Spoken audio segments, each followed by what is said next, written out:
오늘 모처럼 해가 반짝 났습니다. 그래서 비닐을 좀 걷어주려고 하는데요. 요즘에 저희 아파트에 그게 붙었어요. 전단지가 뭐가 붙었냐면 베란다 밖으로 음식물 쓰레기를 버립니다. 자제해주세요 라고 이게 있더라고요.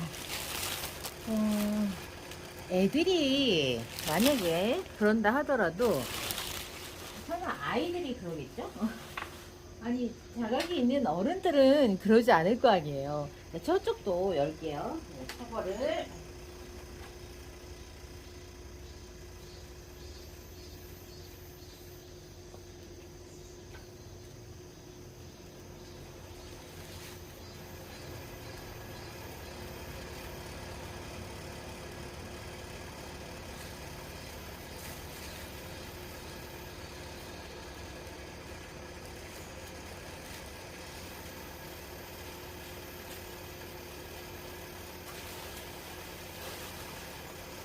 이렇게 비닐 커버를 벗겨가지고. 이게 뭔 소리야? 막 에어컨 실외기가 덜덜 떨리는 소리가 너무 크게 나고 있습니다. 이 다육이들 얼굴에 물방울이 이렇게 고여 있는 거를 털어주지 지금 못하고 제가 오늘 나가는데요. 아마 오늘 바람에 비만 안 온다면 어느 정도 다 마를 거예요. 제가 이제 물을 털어주는 거에 대해서 시기를 언제 하게 됐냐면, 처음에는 너무 막 다급한 마음에 조바심이 나서 물을 주고 얼마 지나지 않아서 막 바로 막 블로어로 털어주고 에어컨으로 털어주고 했었는데, 저희 엄마도 그러시거든요. 근데 제가 엄마한테 물을 우리가 저녁 때 주니까 그냥 밤 사이에 자연적으로 좀 물이 좀 이렇게 좀 마르도록 둔 다음에 남아있는 것만 털어야 편하다. 그러니까 물은 털어줘야 되지만, 끝까지 고여있으면 털어줘야 되지만 일단 자연적으로 조금 마르는 시간을 줘도 괜찮다. 이렇게 이야기했어요. 물 줬는데 막 주고 나서 막 바로 이게 털어봤자 미묘하게 고여있던 물이 다시 내려가거든요. 근데 자연스럽게 바람에 이렇게 좀 어느 정도 이게 이제 말린 다음에 이제 털어내는 거는, 그럼 훨씬 더 쉽잖아요. 훨씬 더 쉬운데 마음이 너무 급하다 보니까 또 이제 그런 것도 있어요. 사실은 다음날 못 오거나 그 다음날 못 오면 뭐 어쩔 수 없죠. 물 준 다음에 바로 다 털어줄 수밖에 없는데, 이제 효율을 좀 더 높이기 위해서 이제 그런 방법을 쓰죠. 근데 또 생각해 보니까 그렇네요.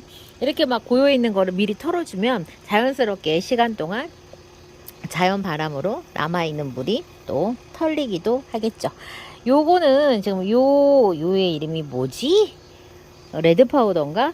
요 레드 파우더, 라탐, 요런 애들은 제가 분갈이를 안 하고 원래 키우던 화분에다가 지금 그대로 지금 키우고 있어요. 그런데 제가 어떻게 했냐면, 화분에서 애들을 좀 위로 꺼내서 밑에다가 펄라이트를 넣어서 얘네들이 화분이 이렇게 쏙 이렇게 올라오게 만들었거든요. 제가 그렇게 한 이유는, 보통 플라스틱 화분 아래로 축 가라앉아 있어요. 오래되면 이게 이제 얘도 그렇지만 흙이 아래로 축 처지잖아요. 그랬을 때 이파리들이 그 화분 테두리 안쪽으로 쏙 들어가 있으면 그 미묘한 차이로도 한풍이란다. 통풍이 잘 안 돼요. 그래서 그 밑잎장들이 많이 무르는 현상들이 발생하거든요.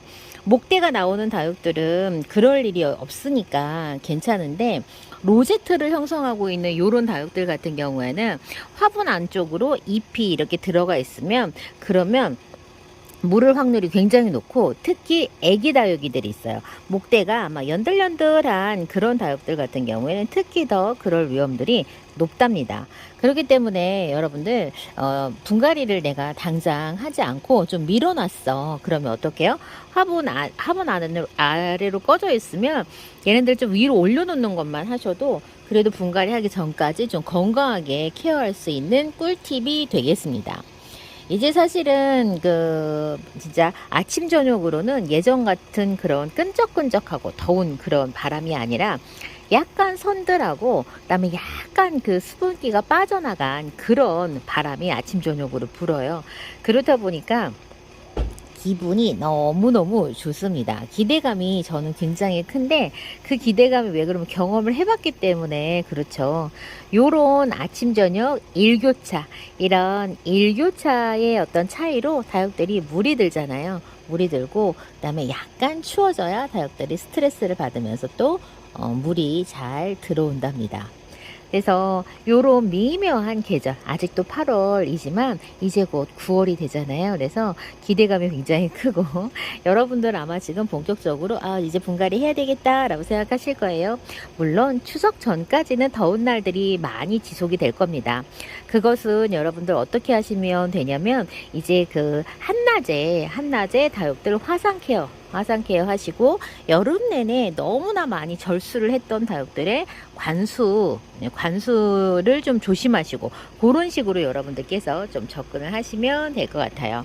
그래서 이제 지금 계절에 여러분들 아마 다육이들 막 구입하시고 이제 신나게 분갈이하고 하실 거예요. 다육들은 사실은요 10도 이상, 14도 이상으로 맞춰줘야 다육들이 성장을 잘해요. 14도 이상에서 30도, 그러니까 28도 사이에서 가장 성장을 잘하는 구간에 있다고 하거든요. 그렇기 때문에 지금 계절은 다육들에게 굉장히 행복한 계절이에요. 그래서 봄, 가을에 다육이들이 우리가 성장한다라고 표현하는 게 이 딱 성장 구간 안에 들어가 있기 때문에 그렇죠. 지금도 마찬가지예요. 지금 요 온도도 다육들에게는 여러분들 굉장히 이제 신나는 온도. 이제 막 뿌리 활동 막 열심히 하면서 이 녀석들이 이제 본격적으로 이제 막 달라질 준비를 하고 있는 때가 딱 요 때랍니다.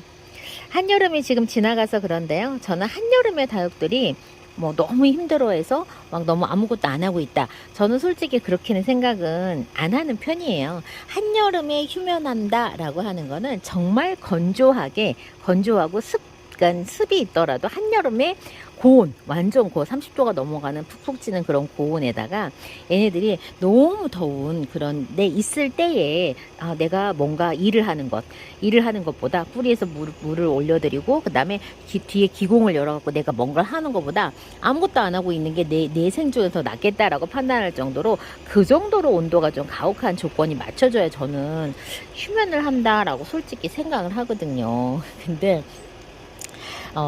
우리나라 여름은 그렇지는 않아요. 여름 장마철이 있어서 온도가 많이 높진 않거든요. 근데 이제 장마가 끝나고 나면 어때요? 땡볕의 고온기가 또 이제 있기도 하죠. 근데 올여름에는 땡볕의 고온기가 저는 많지 않았던 것 같아요.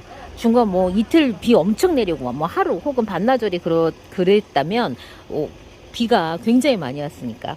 지금 요 두들레아 같은 경우에는요, 얘네들은 확실하게 우리가 동형다육이다 이렇게 표현을 해요. 동형다육이다 라고 표현하는 거는 얘네들은 여름에는 성장세가 좀 둔화되고 겨울에 성장을 잘한다 막 이렇게 표현하는데 사실상 식물이 겨울에 얘가 성장 구간에 있지는 않아요. 여러분들 성장 구간에 있으려면 제가 아까 어떻다고 했어요? 14도 이상에서 28도에서 30도 사이여야 되는데 겨울에 그렇게 되나요? 안 돼요. 겨울에 그렇게 안 돼요. 여름에 조금 힘들어하는 거지 겨울에 잘 큰다는 뜻은 아닙니다. 근데 많은 분들이 되게 오해를 하시는 게 겨울에 다육이가 잘 큰다고 생각하세요. 온도를 맞춰줘야지 크죠. 겨울에 온도 최저 온도가 안 되는데 얘네들이 어떻게 크겠어요. 그거는 저는 생각을 조금 달리 좀 이렇게 해보셨으면 좋겠어요.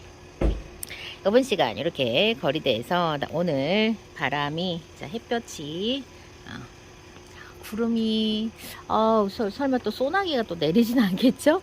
그래서 이렇게 차광은 해줘야 돼요. 차광을 해주고 저는 또 그것씩 또 출발을 해보도록 하겠습니다. 자, 저는 이따가 오후에 순차로 업로드되는 영상에서 다시 뵙고요. 오늘은 금요일 프리티데이입니다. 드디어 사장님께서 택배가 가능한 다육이들로 준비를 해주셨으니까요. 자, 택배 받으실 수 있는 다육이 소개 영상에서도 다시 뵐게요. 그럼 안녕히 계세요.